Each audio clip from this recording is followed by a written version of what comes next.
Waiting on one more person to meet quorum.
Thank you all for your patience. I unfortunately forgot my gavel, even though I have one now, and that's really disappointing. So I'm gonna knock really hard. I'm gonna call this meeting to order at 9:11. I'll go ahead and start with the land acknowledgement. Associated Students recognizes and acknowledges the first people of this ancestral and unceded territory of Fernandinho Tataviam Band of Mission Indians that is now occupied by our campus of California State University Northridge, honors their elders, past and present, and the descendants who are citizens of the Fernandinho Tataviam Band of Mission Indians. Associated Students recognizes that the tribe is still here, and we are committed to lifting up their stories, culture, and community. Madeline, can I get a roll call, please? Yes. Okay. Vice President Khan. Senator Aronson. Here. Senator Fregoso. Here. Senator Gavino. Senator Geminiano Aragon. Senator Harris. Senator Maxwell. Senator Miyoshi. Here. Senator Nunez. Senator Olgan. Senator Perez. Senator Pulliam. Senator Radionov. Senator Scher. Here. Senator Toledo Carranza. Senator Tran. We have quorum. Thank you, Madeline. And before I ask for a motion for the approval of the agenda, for this meeting and all future meetings, please make sure to use the microphones because our meetings are live streamed and no one from the live stream will be able to pick up any of our audio unless you speak through the microphone. Thank you all. Okay, we can move on to the approval of the agenda. Can I have a motion, please? Senator Aronson? I move to approve the agenda for today's meeting on August 5th, 2024. Thank you. Can I get a second? Seconded by Senator Miyoshi. Is there any discussion on the approval of today's agenda? Seeing none, we can take this to a vote. All in favor of approving today's agenda, please raise your hand. Motion passes unanimously. Thank you. We'll move on to the next item, the approval of the minutes from July 15th, 2024. Can I have a motion? Senator Pulliam? I motion to approve the minutes. Thank you. Can I get a second? Seconded by Senator Gavino. Is there any discussion on the approval of the minutes from July 15th, 2024? Seeing none, we can take this to a vote. All in favor of approving the minutes of July 15th, 2024, please raise your hand. Thank you. Motion passes unanimously. All right, now we can move on to special presentation. We're going to start off with the Department of Police Services Mental Health Response Team with Tony Arias and Arpi Vardumian. You guys can go ahead and the microphone. Yep, you got it, Tony. Just click the button. Thank you. Thank you. Good morning, everyone. My name is Catarino Arias, and I go by Tony, and I'm the Director of Diversity, Equity, and Inclusion for Police Services. Next month will mark my my 1-year anniversary here at CSUN. Thank you. So the last time I was here, there was a lot of things that I discussed, and now we're back because there was one item that I mentioned briefly to all of you that I'm excited about and that I want to just talk a little bit about that so that we can give my colleagues an opportunity to discuss it further. And that's the Mental Crisis Response Team at the Department of Police Services that will be starting this fall. We're very excited about the program. It's in partnership with counseling services, and it's been a long journey to get the program going. I believe between 2 to 3 years to get the staff ready to move on with the actual service itself during the fall. And I'm gonna introduce my two colleagues who will give you more information as to what the mental crisis response team will look like. And at the end, hopefully we'll have a little bit of time if you have any questions. So the person who's leading the team, her name is Arpi Vardumian, Mental Health Response Coordinator, and she's being assisted by Jody Ann Kanui, who is the Community Service Specialist. They're both CSUN alumni, both very interesting in providing a caring way of helping our students that might be dealing with mental health crisis. So at the Department of Police Services, we're looking to do a different way of responding to our students and even faculty administrators that might be needing assistance when it comes to mental health. And RP will give you a little bit more information about what the team will be doing and where it's at this point. And so again, thank you so much to all of you for the support that you have given me through almost a year. It's been a lot that I've had to do, but it's been rewarding, and I could have not done the things that I've done on this campus without the help of all of you that I have met before. I met the president, the vice president, not too long ago, DPS, and we're looking forward to having a partnership with all of you that will hopefully allow for us at DPS to continue the work that I have been doing, but also to continue the work as a department that is progressive and that it's about making the right service being the part that drives us at DPS with student success at the focal point of what we're doing in our department. So without further ado, I'll introduce to all of you RP Vardumian. Thank you very much. Good morning, all. Thank you for the introduction, Tony. My name is RP Vardumian. I'm the Mental Health Response Coordinator. I work at University Counseling Services, and as Tony mentioned, I'm part of the Mobile Crisis Response Team. So our team is kind of cool. It's a collaboration between University Counseling Services and the Department of Police Services. So we are trying to take a new approach to crisis response. So whether that's behavioral, mental, or emotional crisis that anyone on our campus community is experiencing, our crisis response team is going to be who is responding to those crises. So as Tony mentioned, I take the lead in that team, and Jody Ann serves as the support for me. And we also have a police officer that is a part of our team, but a part of shifting the narrative and trying to decriminalize, if you will, mental health crisis.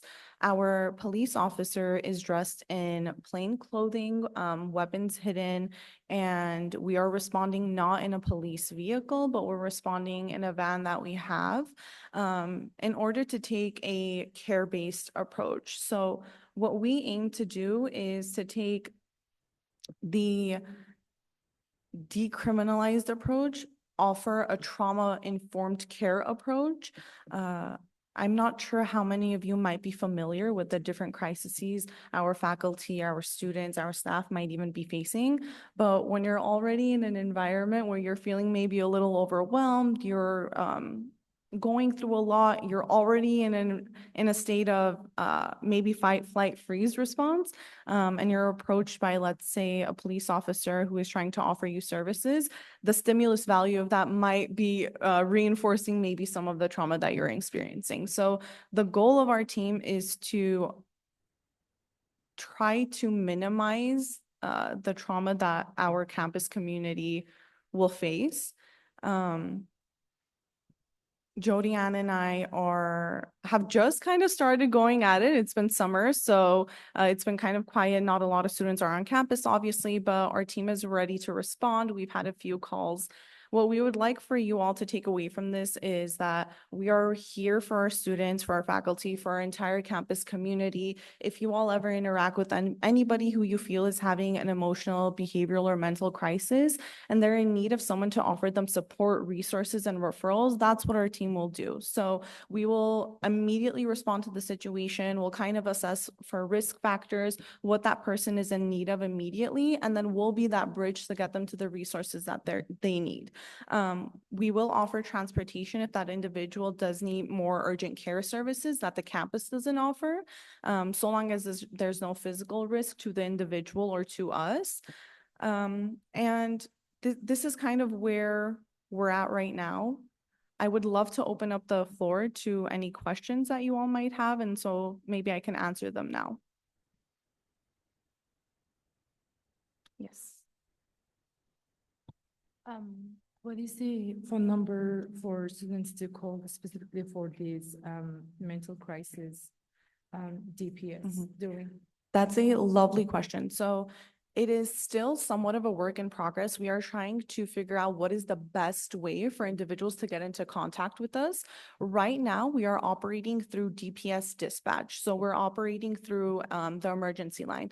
Either it's going to be 818-677-2111, which is the dispatch line, or they can call into 911. And what's really great is dispatch will be able to kind of screen the call and see which services are most appropriate. So if someone calls in and they think maybe this is the best case for the mobile crisis response team, but it's actually like a medical emergency, what happens is dispatch is able to screen that and be like, oh no, someone immediately needs medical assistance.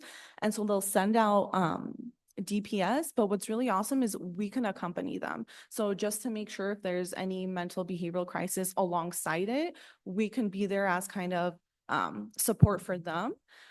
Other than that, anyone can call in to DPS.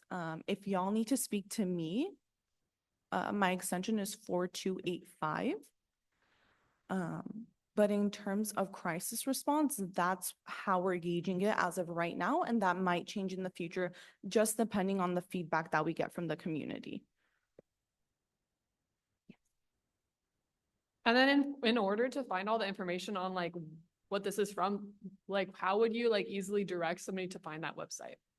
Awesome. So again, a work in progress. This is a new initiative. This is something that only one other CSU has, Long Beach. So while our operations are kind of, the foundation somewhat has been built, more of the logistics, operational sides in terms of the website and things like that, still a work in progress. But what will most likely happen, what's in talks right now, is to have a landing page on the University Counseling website and then also the Department of Police Services website.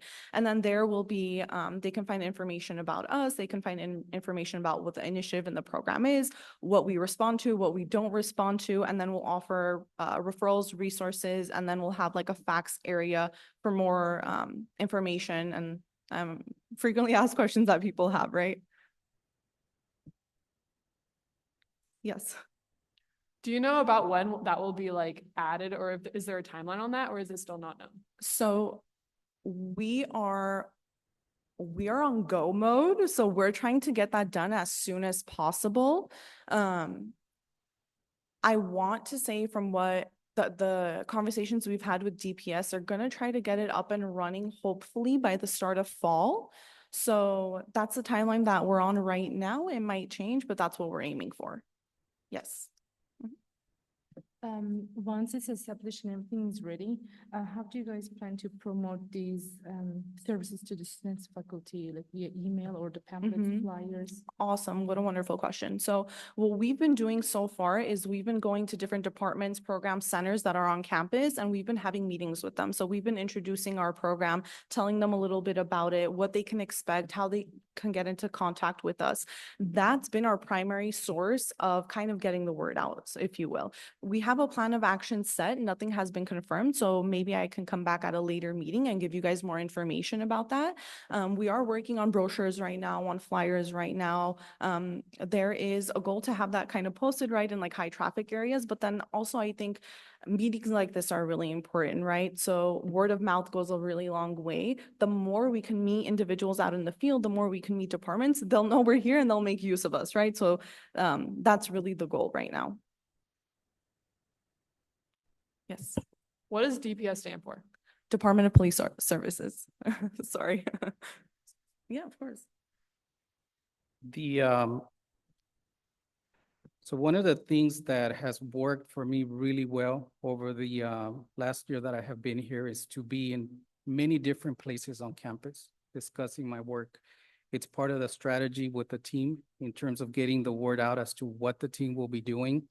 On top of that, I'm almost certain that if the website is not up and running quickly, because we know how technical matters work sometimes, we will get the word out to all of you. We're gonna put something together, I'm sure, through RP and her team and the deputy chief, so that we get the word out as quickly as possible in terms of contact information and other information that we think is very important for the campus community to have, because as they get going through the fall, What we hope that we can do is that we can work together as a team to be able to get the information out as quickly as possible. So that way, if you come across a student or students that you need to refer to DPS, when it comes to the mental crisis response team, you'll be able to know where to call. You'll be able to give them some information that will let them know what the team is about and what we're trying to accomplish. So there'll be information coming out. It won't be just waiting for the website. She's terrific at putting information together. She's very passionate about what she's doing. So I'm sure soon all of you will be getting information, because just like I said before, I can't do my work by myself and neither can the team. So we hope that we can establish a way of collaborating with all of you and the rest of the student groups on campus so that we can get the word out about what the team is going to be doing. I just want to add kindly that if you can start or, also add to your list, student family housing and the They are on our SDR list, yeah. Yeah. It's an important relationship to build for sure. Correct, yeah, also if you can acknowledge the RAs or the in Mhm. town hall, so they're aware of this specific service they can use. Yeah, thank you for Yeah, that. Thank thank you. you. Yes. RP. Hi. Can you provide an example of some information that folks will be asked to provide, like if they call dispatch to make a referral or report Mhm. something, like what type of information will they be asked? Yeah, of course. So the immediate thing we're assessing for is risk. So is this individual in risk of harming themselves or harming somebody else? That's probably going to be a question that's asked, just because we want to be able to provide the correct services to whoever is in trouble. And then they'll ask identifying factors of like if they have the student's ID number so that we're able to locate them. What specifically is the crisis? So what was communicated? What is this person saying something? Are they doing something? Just getting an understanding of what the situation is. So if, for example, let's say we have a faculty member at the library who calls in and says, there's a student here right now. They're not saying anything, but they're displaying some behaviors that are concerning and we're concerned about their well-being. Is it possible for you all to come out and maybe just check on them and make sure that they're doing well?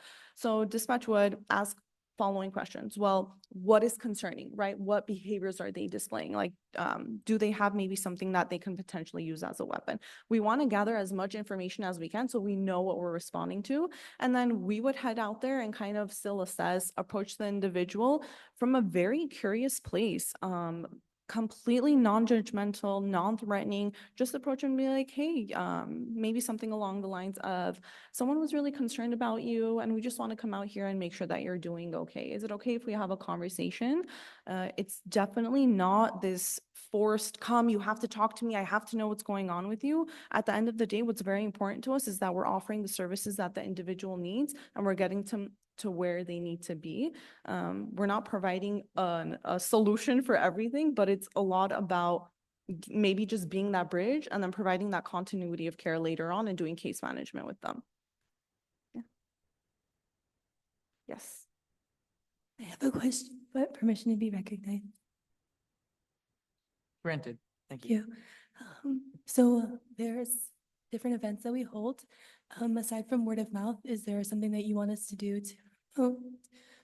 It's all like coming in or something specific? Yeah, I love that question. So there's so much brainstorming going on, especially as fall is approaching. We're all thinking about, okay, maybe do we do like kind of a kickoff at an event? Is that the most appropriate way to get people to recognize that we're here?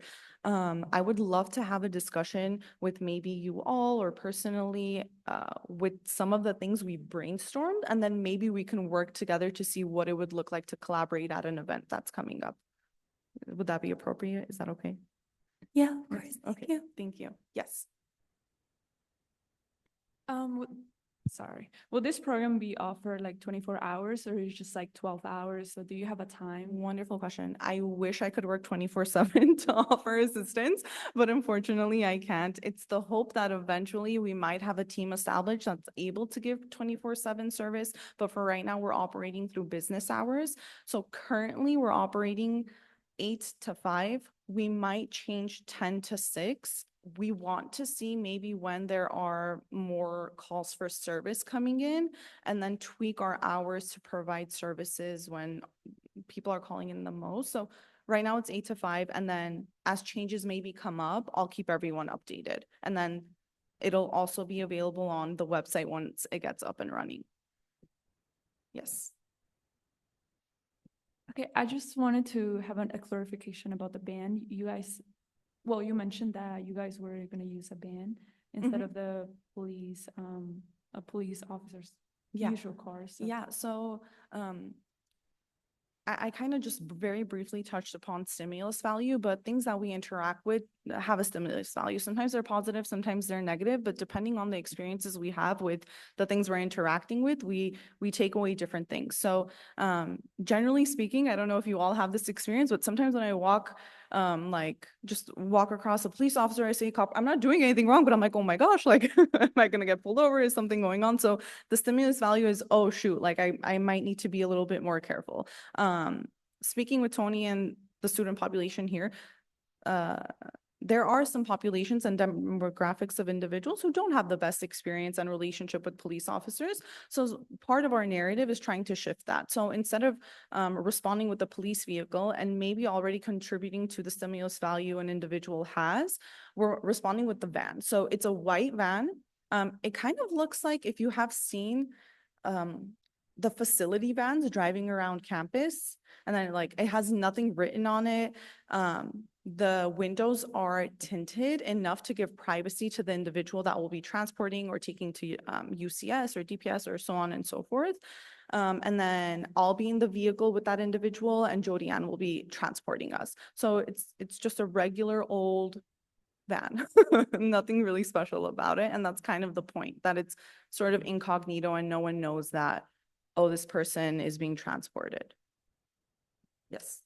Really quick, this is gonna be our last question, just because we wanna leave some room for the next presentation. But if you guys have any more questions, I will be providing both RP and Tony's contacts to you all. You can feel free to email, call them, whatever like that Yeah. too as well. Brandon, go ahead. All right, well, first of all, I just want to say I think you guys are doing amazing work, both at Counseling Services and DPS. I think that you guys are very important, and I think we can all agree that nowadays, especially with events in the last decade, it can be nerve-wracking to be on a college campus. And I think that you guys provide services to keep students feel safe and welcome. And I think that's great. But the question that I wanted to ask is, you know, sometimes with these new programs, there's maybe a shortage of funding. And I'm wondering, do you guys feel like there's a shortage of funding? And if so, what are maybe some things about this new program that you think could use more funding to become more helpful to students? Do you know, I personally don't feel that. But I also want to say it's so new. I think we have truly so much resources because it's a collaboration between two departments. And truly both departments are doing everything they can to provide us with whatever it is that we need. So as of right now, I really think we're prepared. We're ready to go. That might change in the future, but that's not something that I see as like an area of concern as of now. Thank you. Dr. Watkins, did you want to add something? But can you come to a microphone? Thank you. So how about a chair for RP and for Tony? So I just felt it necessary, and we have also here our Director of University Counseling Services here, Dr. Julie Pierce. Important for you all to understand is that you're getting a preview of what is in motion, okay? We're excited about the fact that we are at the leading edge here again at Cal State Northridge in formalizing what we think is a more humanizing, supportive approach to serving our students. So much of the tension that we have around police has to do with sending police to situations that are not criminal situations. And so we're gearing ourselves up to be able to be responsive. There's a lot of protocol developing and building that you're hearing about here that we will ensure occurs, and that we'll come back to you as partners in helping us to get that information out. You can imagine how confusing it could be on our campus if suddenly students think that this is the way in which they receive counseling services. This is one element of a broad range of different kinds of wonderful ways in which we serve our students here at Cal State Northridge. So I just wanted to kind of get a little bit of positioning there. Our campus probably right now has the best counselor-student ratio in the entire CSU. And that came from a lot of commitment on the part of our president and other individuals and your encouragement of us, because this has been an issue for AS for at least the last 4 or 5 years. AS has been charging and asking the campus to do more. So I just wanted to do a little bit more contextualizing here and promise you a return visit with more protocols and websites and those kinds of things developed. But students can get services even today. And so we don't want anyone to think that they're not being served, but this is a special appendage to how it is that we serve our students. Does that make sense? Cool. We got enough money for right now, but we'll come back to you more, right? All right, thank you all for giving me the time. I look forward to maybe presenting again when we have something more things locked down, but thank you. Thank you so much, RP and Tony. And for our board members, just let you know, like collaborating with a resource like this can be a personal project. So when I had put it on the Senate standing rules, personal projects, something correlated with your college or division, collaborating with a resource like this is a fantastic personal project. So just keep that in mind as the year starts, when you start brainstorming events and ideas and whatnot. Senator Toledo Carranza. We're in a person of privilege. Granted, thank you. All right, we can move on to our next special presentation with the LA Metro from the San Fernando Valley Corridor. Please go ahead. Thank you. Thank you. Good morning. My name is Glyza Robles. I work in community relations for LA Metro, and I have my colleagues here with me today. We recently did an online presentation with the CSUN government and community relations staff, and they kindly invited us here to share some updates with you with what we're doing for the North San Fernando Valley Transit Corridor project.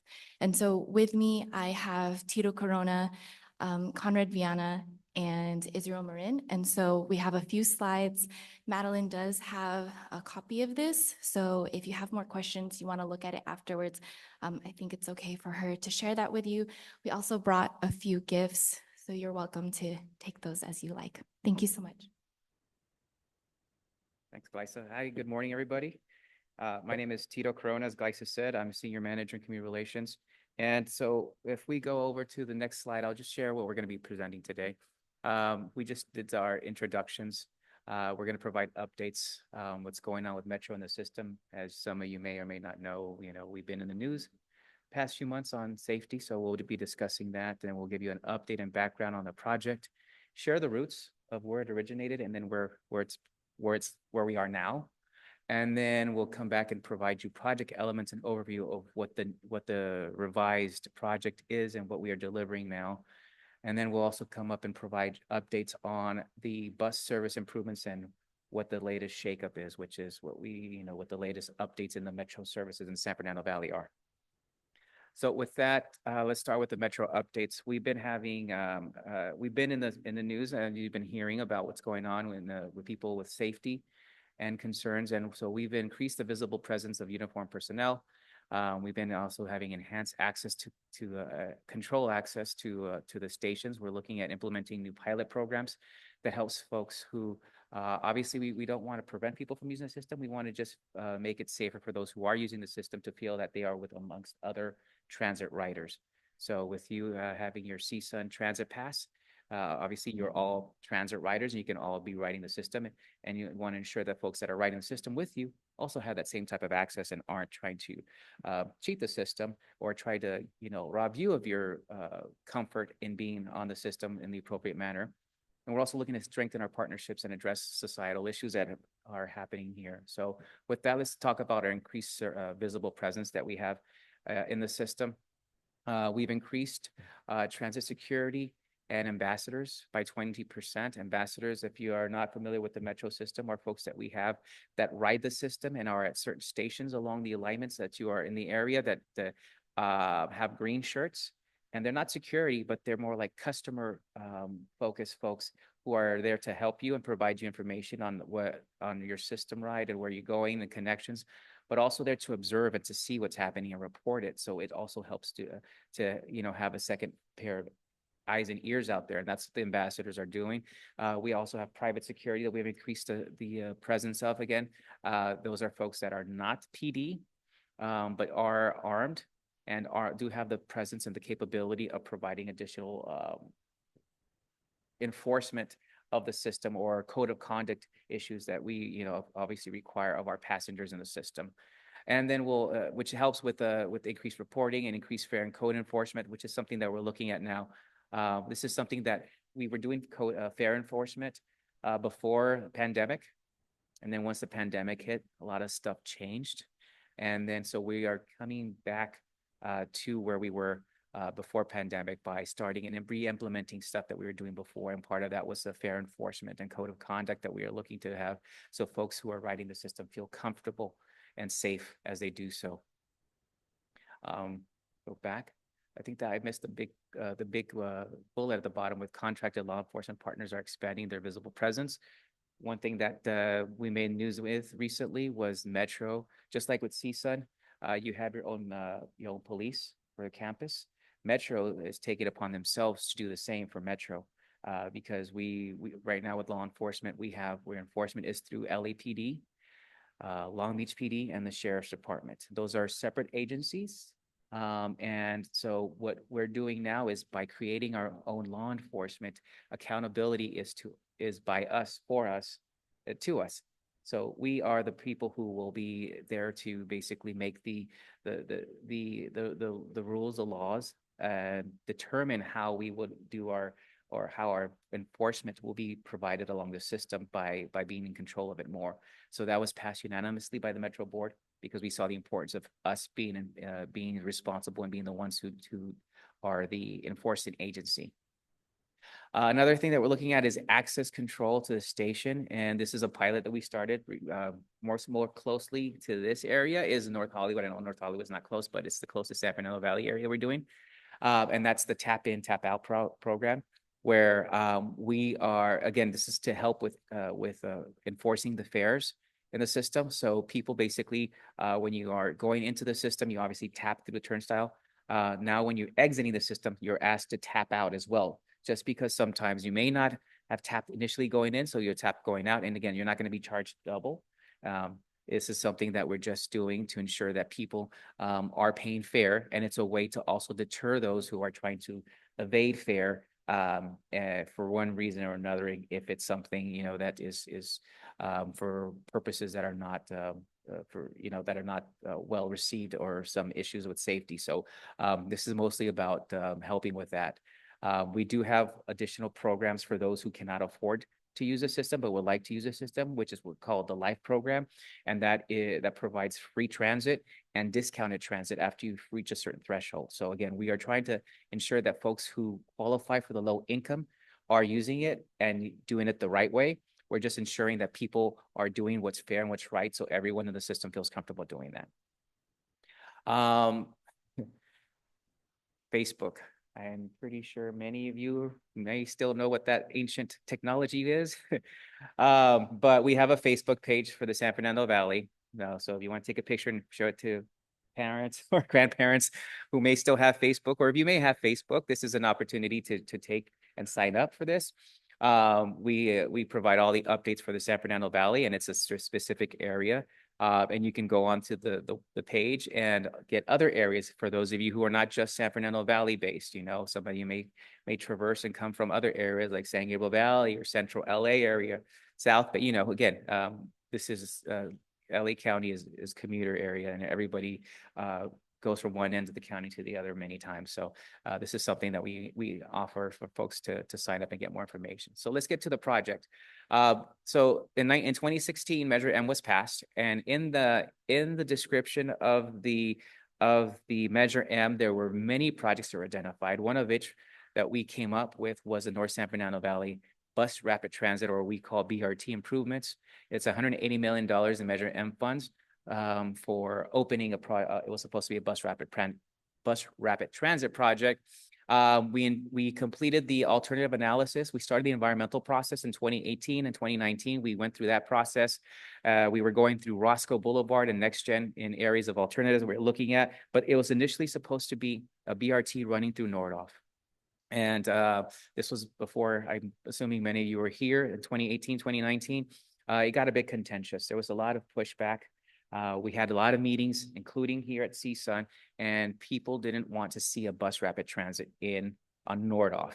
The pushback that we received and the feedback, and then also how we looked at our next gen bus plan that advised us of what types of services people were looking for east-west travel, showed that we could benefit from providing bus lanes on Roscoe Boulevard with enhancements on Nordhoff for the existing bus lanes that are for the existing bus service that is here. So because of that, as we were going through the environmental process, we had nearly 44 comments that were received. So we were pretty visible. We had a lot of feedback, a lot of people telling us, giving us their opinions of what they thought of the transit or the proposed transit that we had.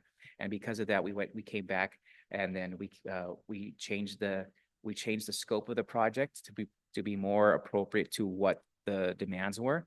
And because of that, we came up with an overall support for the BRT network improvement. So instead of it being a bus rapid transit, it's more like improvements, like a bus lane on Roscoe Boulevard.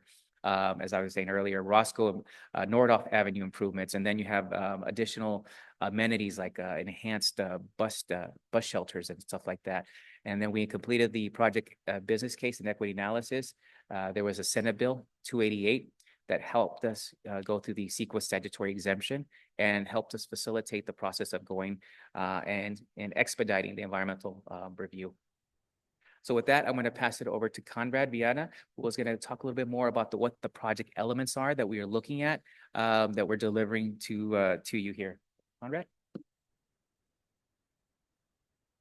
Morning, Conrad Viana, Senior Engineer, LA Metro.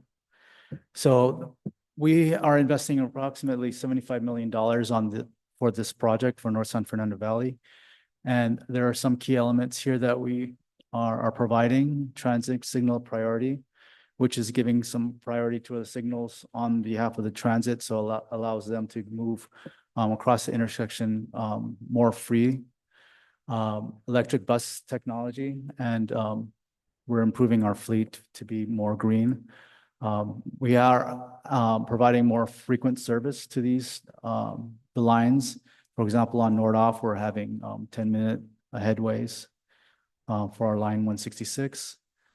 Peak hour bus only lanes, which is currently being installed on Roscoe Boulevard. Improving bus shelters. There's key transit locations where we're improving and adding more bus amenities for the transit riders, and also enhanced stops with branding and just basically beautifying the transit locations. And as this map shows, there's several of those amenities that I just discussed along North San Fernando Valley. And in particular, what you see highlighted in light green is the Roscoe Boulevard, which is going from Topanga Canyon to Coldwater Canyon. We're installing curb running peak hour bus lanes.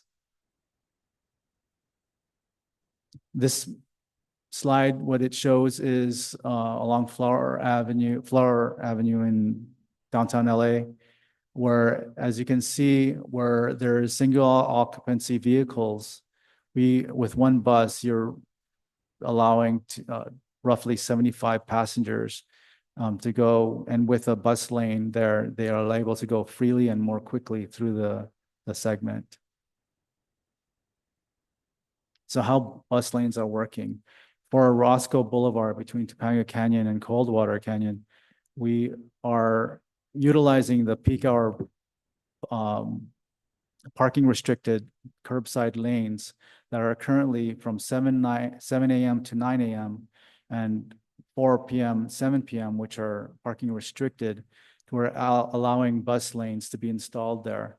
Curb running will be from 7 a.m. to 10 a.m., as well as 3 p.m. to 7 p.m. And typically, this is how the bus lanes are running along the curb. The bus lanes will be running along the curb, as I mentioned, during the peak hours. And at the intersections, we are allowing the right turning vehicles to go into the bus lanes to make a right.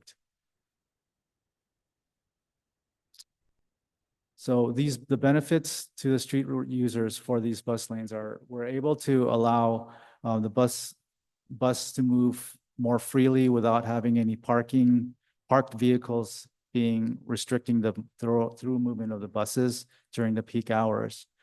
Also allows the bus lanes are able to use the bike lanes. Bike riders are able to use the bus lanes freely as well. Also with respect to driving, you're improving the bus frequency, so which allows more passengers to be able to utilize it, and with more reliable frequency along the buses, and allows them to meet the timelines as stated. So with the transit corridor change, I'd like to. Thanks, Conrad, and good morning, everyone. Board members, my name is Israel Marin, and I oversee bus operations in the San Fernando Valley. And I'm here to present on just a couple of the slides, so a couple of the updates as part of the North San Fernando Valley Transit Corridor project that my colleague Conrad presented on. One of those items were headway improvements on two of those lines, and those lines are 166 on Nordhoff Street and 152 on Roscoe Boulevard, where we're implementing the bus lanes.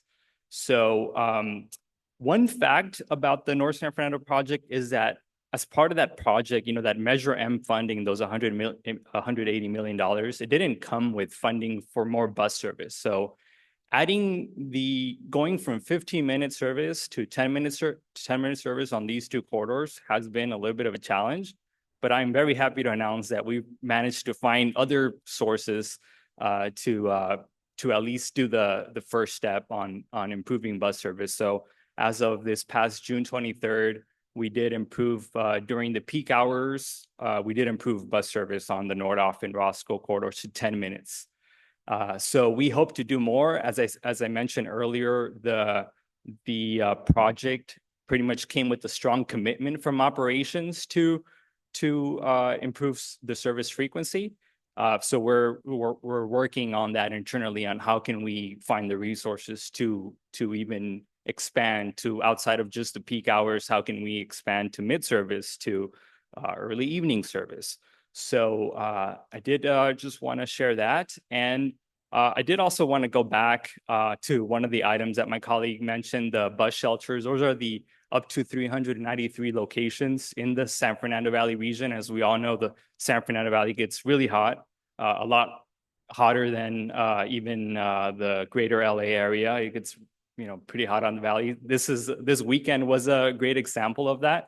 So we wanted to have that investment on those shelters. And I just wanted to mention to the board that we already have a funding agreement. So the way we're going to roll that out is we actually have a funding agreement with the city of LA, not to be confused with their own STAP program, which is their own unique program of installing new shelters. But we wanted to focus on locations where we currently don't have shelters. And we have a priority list where we focus on the highest ridership stops as well.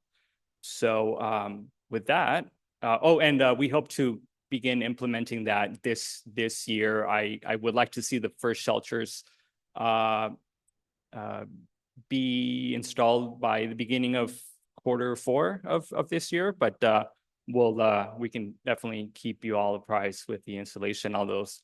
And with that, I'll hand it back to my colleague Tito. Thanks, Israel. And Israel was sharing fun facts.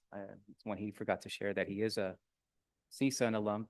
So definitely got to acknowledge that. So as we were talking about the delivery of bus lanes and the schedule, this is what we have so far, what started in June. We are phasing the bus lanes on Roscoe. LADOT is doing the installation and they're doing it overnight. But essentially they're starting eastbound. So at the west end on Roscoe and Topanga, they're gonna go from Topanga to the 405 going eastbound.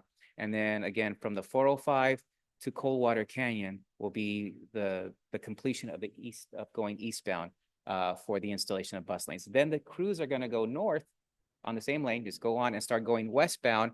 So they're gonna start on the east end from Coldwater Canyon, go to the 405, and then from the 405, they're gonna continue on and then finish back up at Topanga Canyon. So they're essentially gonna go and do a U eastbound and then back westbound and do the installation that way. And again, we say to the 405 and then from the 405 each way is because as we approach the 405, we do not have bus lanes there because of the interaction with the 405. So that's why we're saying, instead of saying, why did you guys say you're going from Topanga to Coldwater? Well, because at the 405 is where we actually stop the bus lanes for a little bit. So you can go in and out of the freeway. Again, LADOT is working overnight to do the installation. So they'll be doing the works Monday through Saturday from 1 a.m. to 6 a.m. For lane striping. And then from 7 a.m. to 1 p.m. they'll be doing sign installation, as we have to put signs up to let people know that they can't park in that area again during the times of peak hours that have extended. And so they understand that, again, this is a bus lane that's being enforced. And there will be temporary signage and parking restrictions as they operate, but the crews are pretty mobile and pretty quick. So they're going from end to end and installing them pretty quickly. So that's where we are right now. We hope to have these bus lanes completed, the bus lane installation. There's still going to be the signs and other stuff, but the bus lanes, if you want to take a ride down Roscoe, you should start seeing something out there. And probably by the end of September, early October you'll see the full completion of the bus lanes, and then we'll continue on and finish it all and wrap it up around October in that area. So that's what we have. That's what we presented here. We provide a lot of information. One thing I did want to also note for that may not be known is that Metro does not own the bus stations. We are delivering them, but they are the responsibility of the agency or the jurisdiction under which they're under. So here we're City of LA. So City of LA is actually the owners of the bus stops. I said bus stations, the bus stops. We do own the major bus stations like North Hollywood bus station, the Chatsworth bus station. That is a Metro property, but all along anywhere that you go and you see an issue with the bus stop, that's a City of LA bus stop that we're all working together to help with improving and building up. But again, they'll be the responsible party for them. So with that, here's our contact information. I do encourage you to email us to be added to the database so you get updates on the project. We send out monthly San Fernando Valley emails that give you updates not just on this project, but anything San Fernando Valley related. Some of you may or may not know we're building a light rail project up and down Van Nuys Boulevard. So you would get those updates as well, as this project will be one of those that will be intersecting with it and bringing those connections to it. And again, we're bringing more transit, improving transit in San Fernando Valley. And it starts with these two projects trying to get this east-west, north-south connection going. So with that, we'll open it up for questions. Is there any? You could call on people, if you want. Okay. I can't, my glass, I'm sorry, I can't read. All good. Bella Pulliam. Can you call? Okay, thank you. You guys had mentioned something about the student Metro card. I don't personally know anything about that. Can you give a little information on that? Yeah, that's with the campus. Do you have information on this, on the Go Pass? Actually, It's the UPass. It's called the UPass. Yeah, so it's the University Pass. We are going through a transition with staffing, but we did let our colleagues at Metro know that we're here. And so we will make that connection. And so we can provide that information. And so students can apply. So it would be a discounted rate. And I think it's easier to make those payments. So then you can either do it online. And so we can connect you with our Metro representative. Yes. And if I'm correct, it's a sticker that goes on your ID. So the sticker will have the technology that you just tap it. And I believe that will let you use the system. our contact here is John Valadez. He works in our ticket office, so I could talk to him and maybe come in and he can share some information with you all on how that works, and then you can share that out to your colleagues, so. That'd be great. Thank you. Sorry, again, I can't see. I can call on people. Yes, I please think that do. will be a lot easier. Sorry. Yes, it I, would. I like to just give people the reign though. Senator Olgan or Senator Miyoshi, go ahead. So I'd like to ask some questions about the increased presence of security. Mhm. So first of all, what level of force are security members allowed to use, especially on places like buses? And what protocols do they follow to determine the appropriate level of force? That's a good question because it's obviously the direction from the Metro Board is to use the utmost sensitivity when dealing with folks, especially when there's mental health issues. And essentially, if somebody is riding the system and they haven't paid their fare, the goal is to correct it. So obviously, they have to ask them to either correct that by paying the fare or exit the system. In many cases, those who are using the system that are not paying are doing it with intentions that are not considered safe or drug related that we want to get out of the system. So when it comes to the types of force that is utilized, again, it's the same type of engagement efforts that we have and that we've been seeing across the board by general law enforcement, because our law enforcement at this time is LAPD in this area. So it's whatever protocols LAPD finds sufficient. But again, that's another reason why we're taking the system and being the responsible party for policing us, is because, again, we work with LAPD, but LAPD is not Metro. And so moving forward, as we transition into our own law enforcement, we will determine and dictate how each agency or how our own agency will be responding to and give us that level of control and sensitivity or increased sensitivity that is needed when addressing different folks with different needs. How would Metro address cases where security members commit an abuse of power or excessive use of force? If it's a Metro security, then Metro is responsible and Metro will address it accordingly. Metro has their own security executives who have the authority to correct any employee who's deemed excessive in their force or operating in a responsible manner. Again, we are responsible for that. For the agencies that we contract, like LAPD, LA Sheriffs, they're responsible for their own personnel and how they address it. But again, we do communicate and let them know if there's any issues, just like our city partners do as well.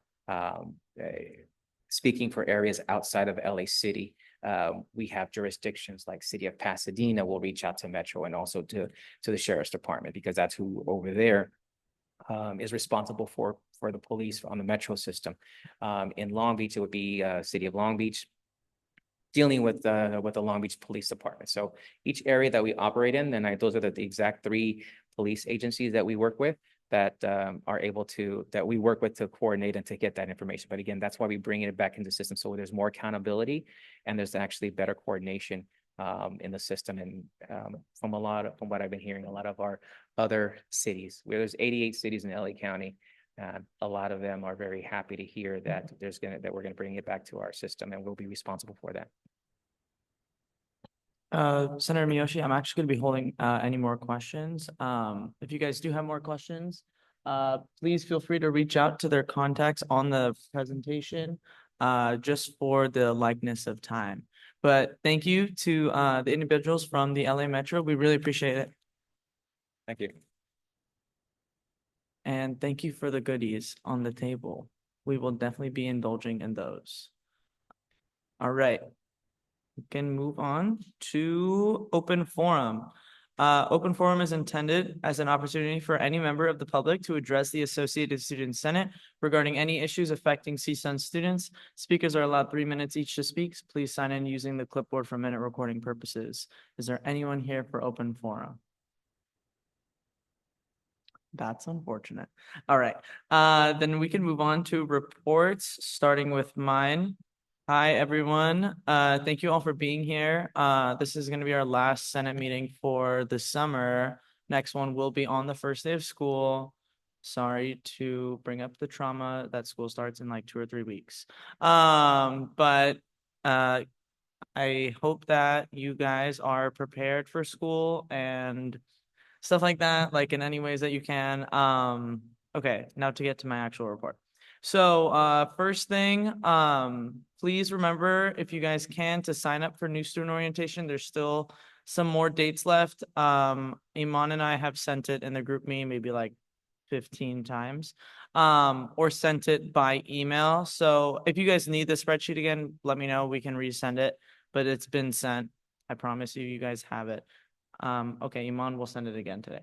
And then next thing, I haven't sent an email out, about this yet, but we do have student life tours that are going to be happening, throughout the fall semester. So that's an opportunity for us as an Associated Students Leadership to, basically go to a University 100 class and tell the students about what we offer at AS. I think specifically within leadership too. It's a really cool and awesome opportunity. I did it when I was a senator, when I had just first started, and it was really great because I was in a U100 class too. Yeah, please sign up. I will send that out at some point, or Iman will. I'm working with Denise right now to get a cognito form for university committee appointments. As soon as I have that, please express interest in the committees. They're very awesome and very important for change on campus. Their purposes of having student representatives is to get the student input for these committees. So again, keep an eye on that out for that as well. On my end, I've been finding more ways to get more involved in AS internally. So I've had several department meetings with our departments in AS. I just recently attended the AS staff meeting, and I've attended the managers meeting as well. But yeah, again, just trying to get more involved and getting to know what all of our departments do. So far, I've gone to meet with sports clubs, IT, productions, and outdoor adventures, and I'm going to meet with Children's Center, ticket office, accounting, HR, and maybe marketing. Okay. And yeah. And then next thing, some of us are going to CS Unity this weekend. We will be leaving on Friday, coming back Monday. Very exciting opportunity for all of us to network and meet with our fellow constituents from the CSUs. You best believe we will have a lot to report on when we come back for the August 26th meeting. It will be held at Cal State University San Bernardino. I guess on my end with CSSA, I'm trying to run for the Central Engagement Officer position. To give you guys some information, within CSSA, there's a board of directors, and in the board of directors, there's one representative from all 23 CSUs. So I'm the representative for Northridge, and you have to be a member of the board of directors to run for an engagement officer position. There's Northern, Central, and Southern. For some reason, Northridge is Central. Don't ask me. I'm trying to make that a change because why are we like with Fresno and Bakersfield and not with like, I don't know, LA? But you know, to each their own. I'm starting that conversation actually because I'm like, what is this? But regardless, I still want to run. So I will be doing that. I have to like prepare a speech, and the people on the board of directors are no joke. If they want it, they will also get it. So I'm excited for that. And then also I'm going to try to run for vice chair for internal affairs, which is a committee that I'm also a part of in CSSA. So yeah, just trying to climb oh, thank you guys. That's nice. Just trying to climb the ranks. Not really though. I just like want to get more involved and obviously get the Northridge voice more involved in CSSA as well. And then about to finish, open positions. We still have very, very critical positions in cabinet that are open, our attorney general, chief of staff. And then we have our executive assistant, assistant chair of elections, chief justice open. So if you guys know anyone, especially if you guys are involved in clubs and organizations, please incline them to apply. We obviously interview all year, but please let them know to apply. Direct them to our website, let them know about the positions. You can direct them to us. You can direct them to Ruby, our chairperson on communications. Yes. And then we have seven Senate seats open, which is really awesome. And they're not like the hardest seats to fill. You guys have the hardest seats to fill, and we already did that. And then we have obviously committee positions still open. And then this week there is the last Summer Movie Fest on Thursday. I will be going. I would hope to see you all there. Try to come. It's going to be a double feature of Shrek 1 and 2. All right. So you guys should try to come support productions and support all of our other departments that have a foot in this. It's a very successful event for the student body and for like the people of the public to come and watch movies for the free. So yes, I think it's just in the library lawn. I haven't gone to one this summer, but I will be going this Thursday. Last two things. I have a personnel board meeting on Wednesday. I get to chair that meeting, which is really fun. Iman will be there. Tim will be there. Dr. Watkins will be there. Wow, we should just have the meeting right now. But John left. That's sad. Okay, never mind. We can't have the meeting. Okay. And then last thing. So as an AS, one of our biggest things that we do is Welcome Week. So just to get our faces out, that's like one of our larger things. So Welcome Week is going to be the first week of the semester. Iman, honestly, I'm going to have you touch on this some more too, but I just wanted to throw it out there. Iman will give you guys details, but that is a week where we need all hands on deck to welcome back the students of CSUN, new students, returning students, transfers, all the above. Yes, that's it. Thank you all for being here. This is the end of my report. Is there any questions on my report? Senator Pulliam. On average, how long do the student life tours take? 50 minutes. 50 minutes. Senator Olgan? Is there any flyer that we can share with our students about these available positions? Yes, there is. I will send it in the group me. But yes, marketing made some really awesome marketing material. Shout out. Oh, it's Ariana. Yay. Any other questions? Sweet. All right, we can move on to Iman for the Vice President's report. Hello, good morning. Weren't those special presentations great? Like, I'm actually so happy. They took their time out of their day to come to us and we got to learn so much. Okay, so what I've done in the past month.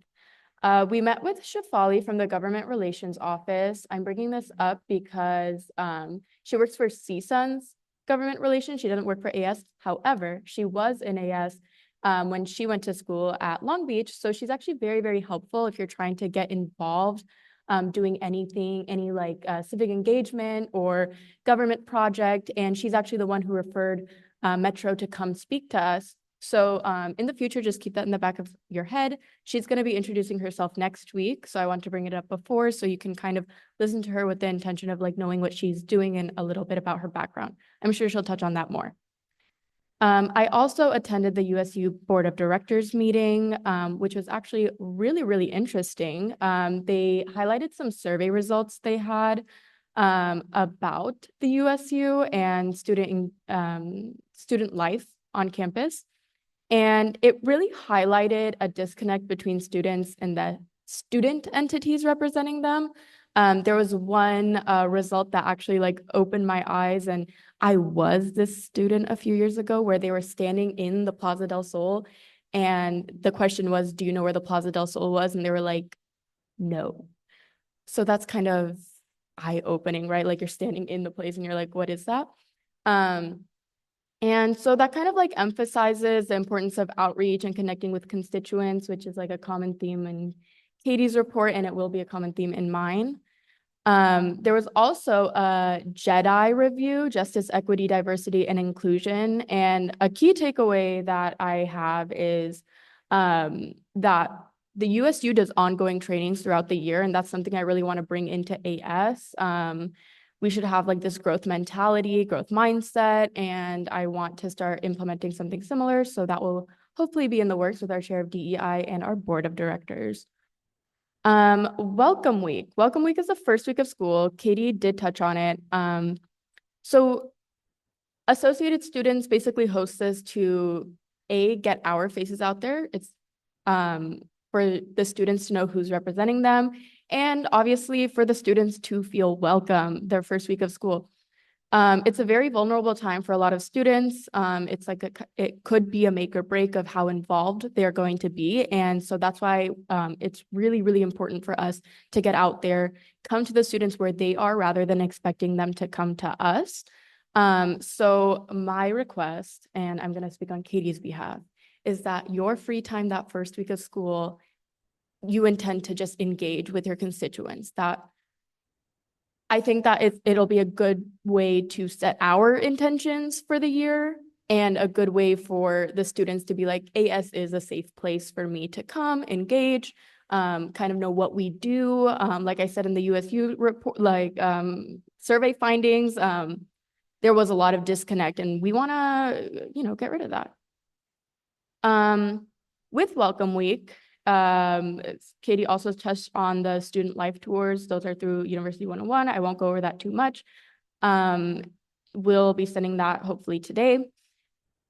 The reason I bring that up alongside Welcome Week is because with our first meeting of the fall semester, we're going to ask you all to provide us with office hours for your constituents to come to you during like allotted times throughout your week. We require 4 per week. So that could be 1 hour per day, Monday through Thursday. It could be a 4-hour block on one day.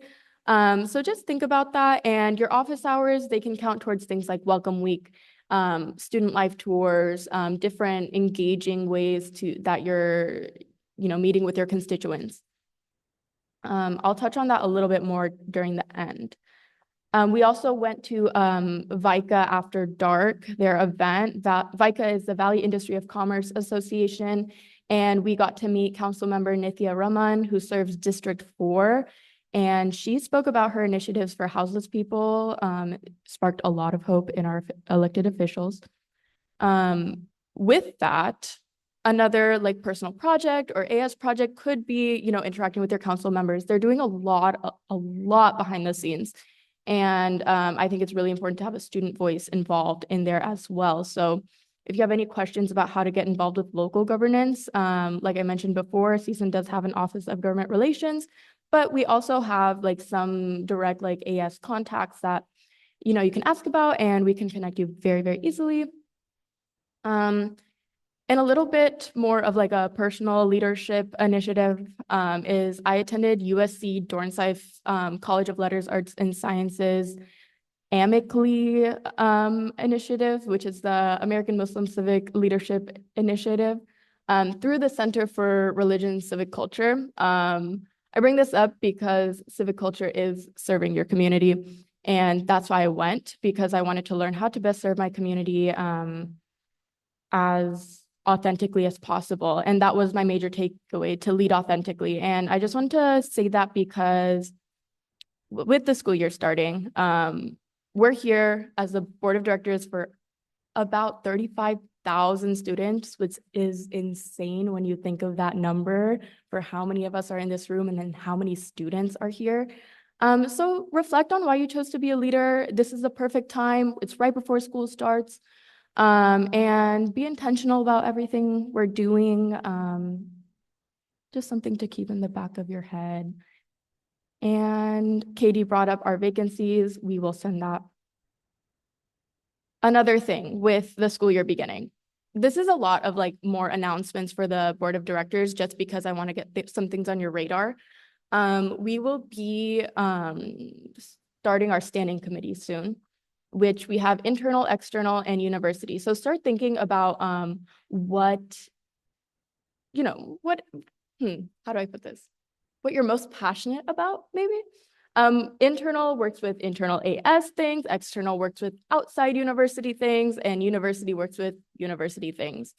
So if you're really passionate about like I don't know, having more elevators on campus and you want to advocate for that, you might want to join university. If you're more into like, there's a lot of weeds on Nordhoff, on the street, like maybe external would be best for you. Things like that. Just keep it in the back of your head. With office hours, I'm coming back to that. Please email me ASAP. You guys should all have your school schedules by now. So kind of start thinking about that. As you know, we do not have an attorney general right now, so I will be taking charge with all of that. So I'm just requesting you to email me.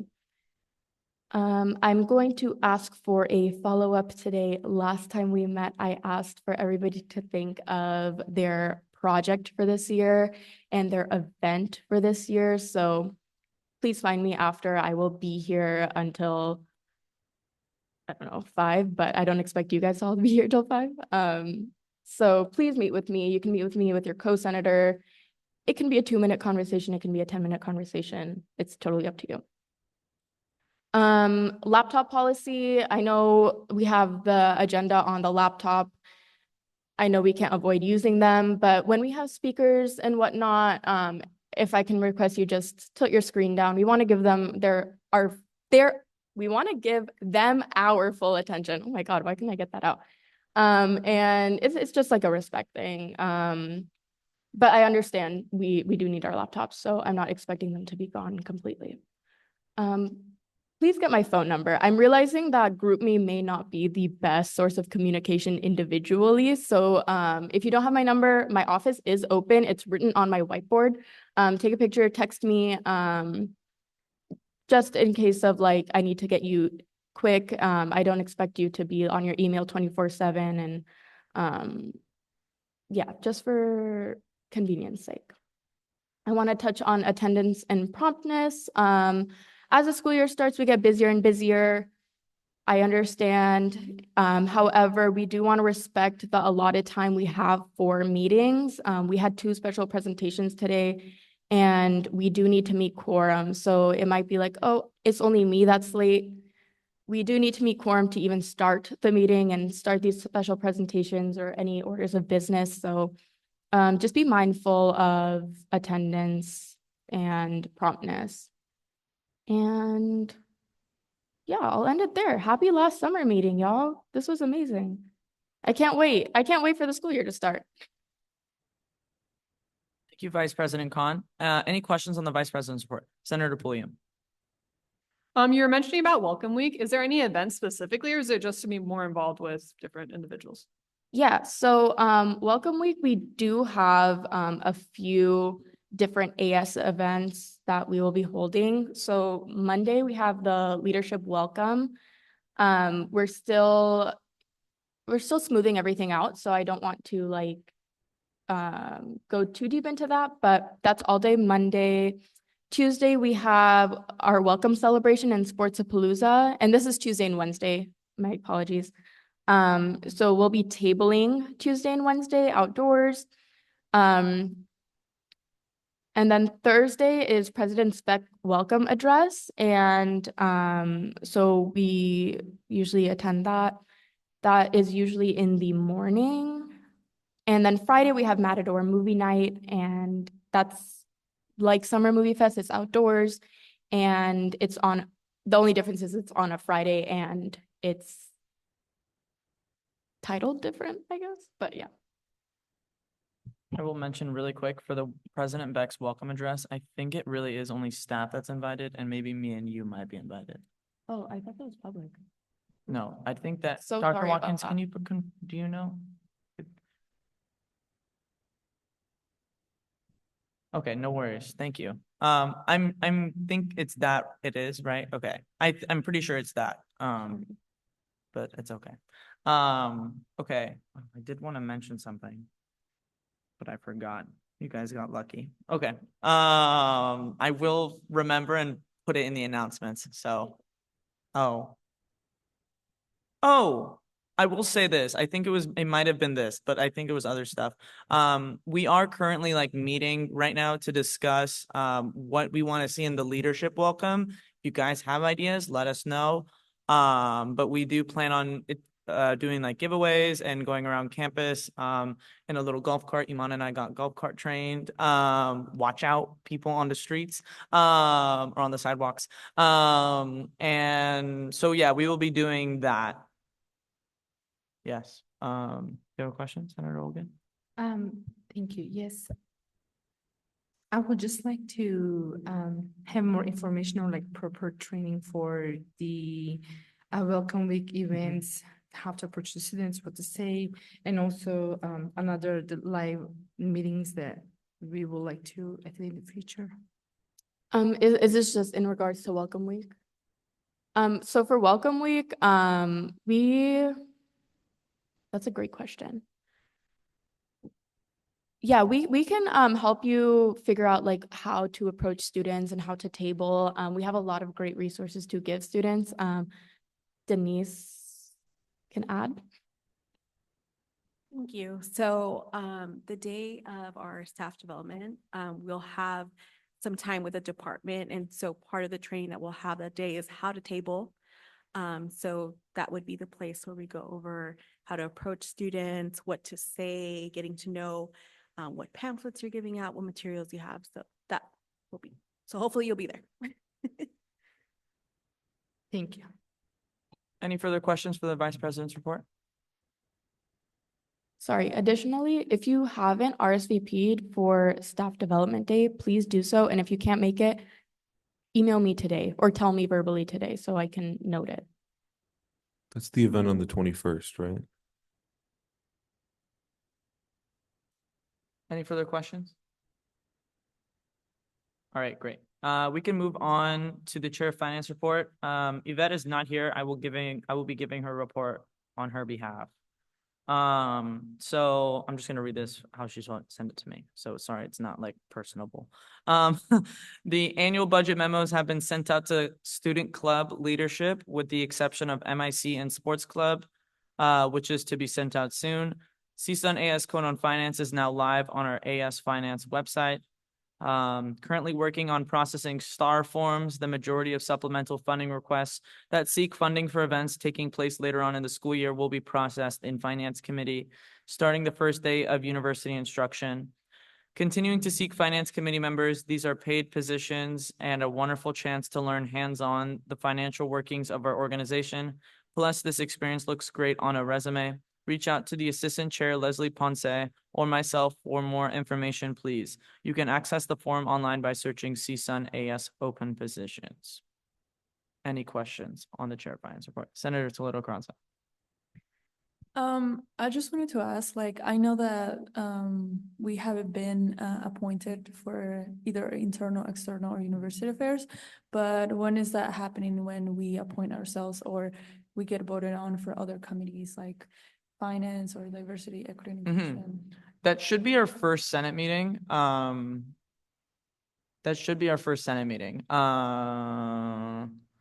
When we get an attorney general, actually, I mean, if we don't have an attorney general, someone will do it, obviously. But the attorney general is usually the one that will send an email out, letting everyone know that it's time to express interest in ranking the standing committees that you'd like to be in. So for backstory, all of you will be in a standing committee. Internal, university, external, they meet Tuesday, Wednesday, or Thursday at 5 p.m. as of now. You will send an email to the Attorney General or whoever else, expressing which one works with your schedule better, which one you want to be in from 1 through 3. And then you will be put into those committees and you will find out hopefully by the first Senate meeting or second Senate meeting. That is still kind of up in the air given the position is vacant. After the following meeting, after finding out what committee you're in, you will have the opportunity to nominate yourself or someone else to be the chair of that committee.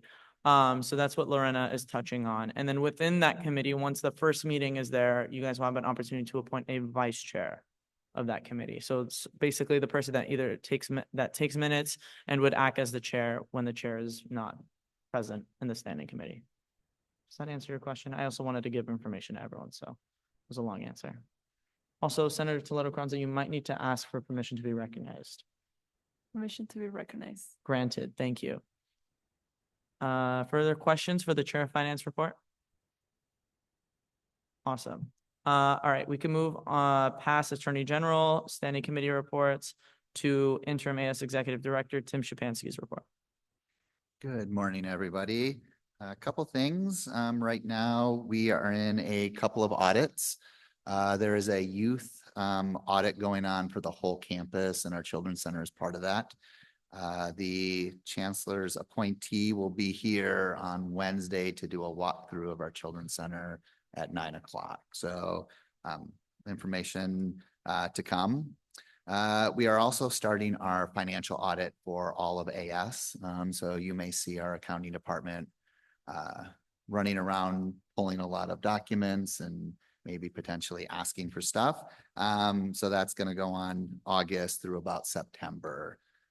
And then the last thing is this Wednesday at our managers meeting, our sustainability coordinator, Kaylee, will be introducing AS's sustainability report. So she went around and talked to all the departments to see how how they use sustainability within their department. So she's going to present that to us on Wednesday at our meeting, and then we'll present that to you all on a later date. And that will be all for me. Thank you, Tim. Any questions for the Executive Director's report? Great. All right. And we can move on to the University Advisor report with Asia Butler. Good morning. So the MIC is going to be hosting Meet the Clubs on Tuesday, September 3rd, and Wednesday, September 4th from 11 to 2. We'll be on the University Library lawn, Sierra Quads. And then we're also hosting Meet the Greeks on Tuesday, September 3rd from 5 to 7 p.m. Thank you. Thank you, Asia. Any questions on the University Advisors report? Senator Harris. This might be a question for you, but in regards to the meet clubs, so I know that like AS has like a little bit more of introduction, like we're like NSO and stuff, like we were able to get leadership out. Does leadership also get like more time aside from meet the clubs that week? Do we are you saying, does leadership have an opportunity? Like, so for meet the clubs, you know how like some people, they like kind of advertise themselves like besides that day because maybe they weren't able to be approved of it or not, and they go like on the side. Would we be able to like have more time that week, get more exposure? Yeah. Is this making sense? Yeah, so we set aside tables for student organizations, and then we also set aside tables for departments.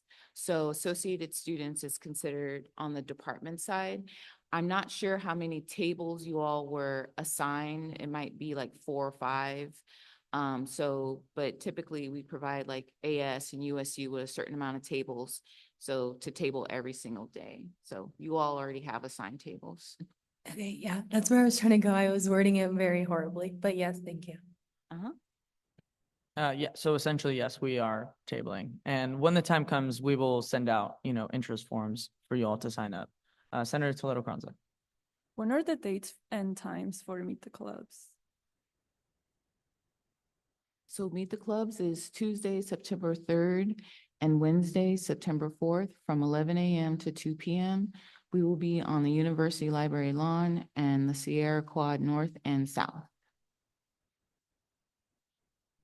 Thank you, Asia. Any further questions for the University Advisors report? All right, great. We can move on to the Faculty Advisor report with Dr. Veda Ward. Good morning, everyone. I think you all look like you're having a great summer. Maybe some of those lines are disappearing. Some of the stress went away. So I hope you are doing well. Welcome to Monday, of course, and it's nice to be back. I don't know what happened to July, but it's gone. It's really hard to believe it's August already. So what are faculty doing? Getting ready for school, just like you are. So I want you to think about welcoming your new faculty members to your departments, colleges, and of course, administrators and staff throughout the university. Sometimes we welcome all the students, we forget all the other folks who are new here too. So that's always a good thing to think about. The big word today is Olympics. And I wanted to just reiterate the familiarity and similarity between Olympics and what you do here at the university. It isn't ironic, of course, that it's 4 years, but we hope it's 4 years for most of you, maybe less for some. But preparing all of that time and building, and that's what we do academically as well. For some of you, you're going to be outstanding in your professions. Some of you are going to be outstanding in your academic programs. You're definitely outstanding as student leaders. So as we move into the 24-25 year, I want you to be mindful of that role as you go forward, and also letting faculty members know your areas of expertise as you move into the classes. As you go into Welcome Week, there are going to be lots of people floating around, perhaps, who don't know where they want to be. I was really fortunate this year, I don't even know how to admit this, that I had a student graduated years ago. Her son is going to be starting CSUN this fall. And that's the continuity of this process, right? It's paying it forward and really beginning to harvest those seeds that we plant. So I want to thank you all for being part of that. I look forward to those of you who are going to be showing up in University 100. I also taught that years ago, and I know how important it is for first-year students to make that connection with those who have gone before. So thank you so much for that. Get your classes in order, everything you want to do. And as I said, remember, new faculty need support too. Thanks.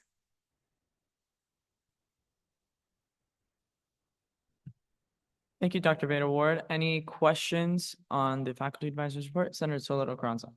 Yes, my question is, how do we know which one is new faculty and which one are not new faculty in our department or college? I think that's a great question. I always say, ask. So if you have a face that's new, some of you may have academic departments or colleges that actually have bulletin boards, and those may actually identify those folks who are new as well. Some of you are going to have lecturers, part-time faculty members showing up that you may not have seen before. So I think it's a really great question.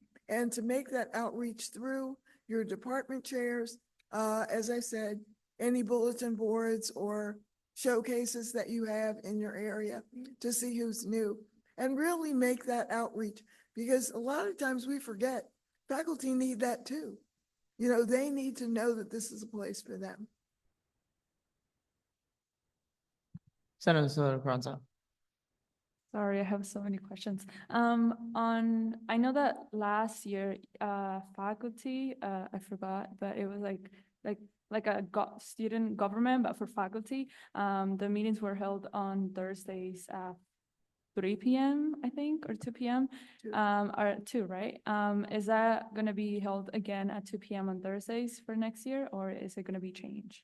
I'm not aware of that, but last year also, remember that we had an online virtual meeting, and that was really interesting. I actually went to the room in the presentation room and no meeting.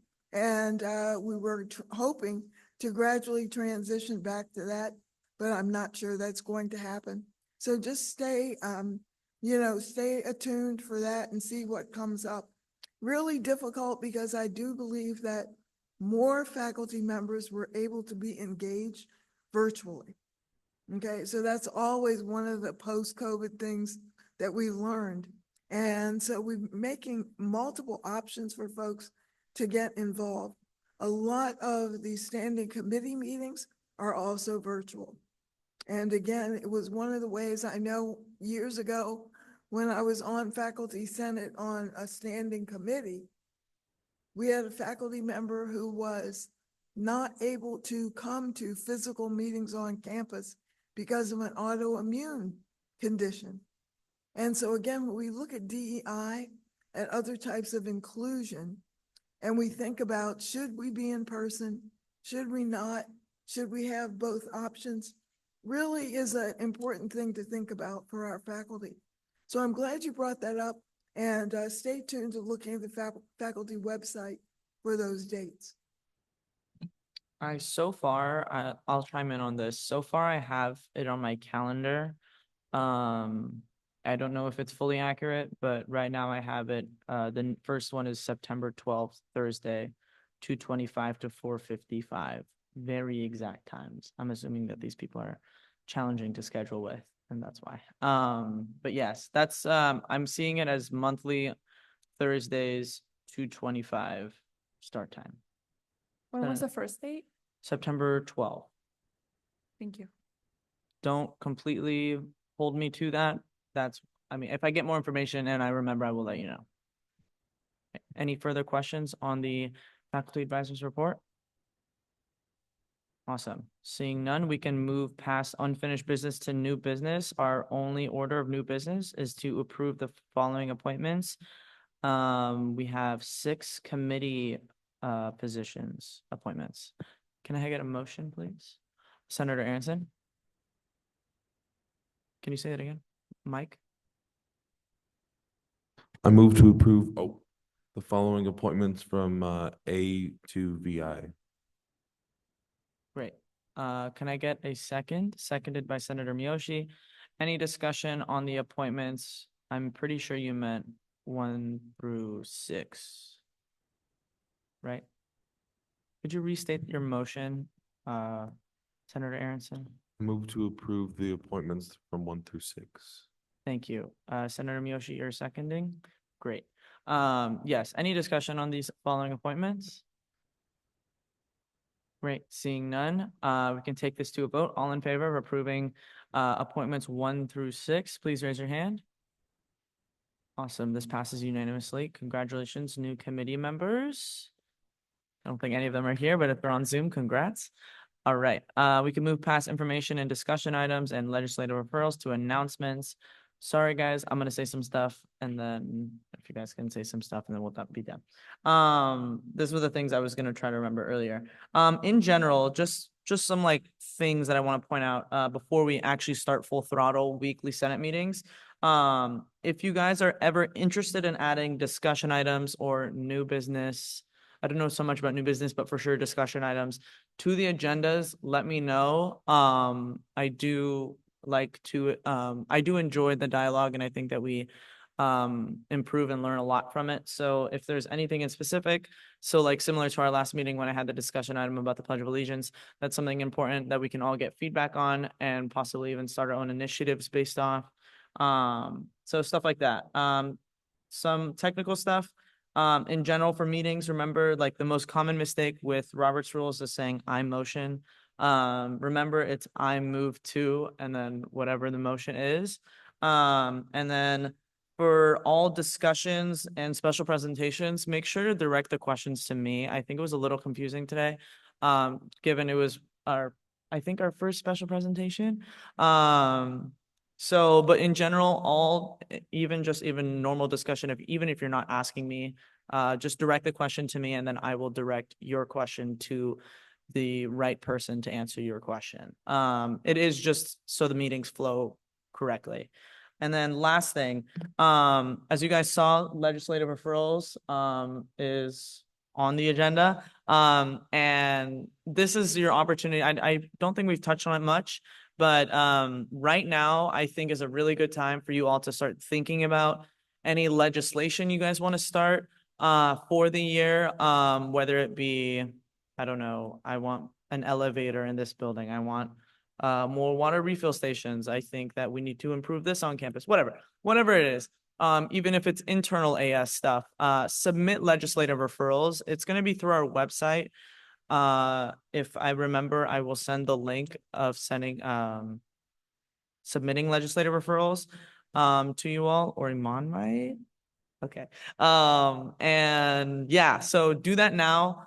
I will start reading them out. If you guys have already submitted some, that's great.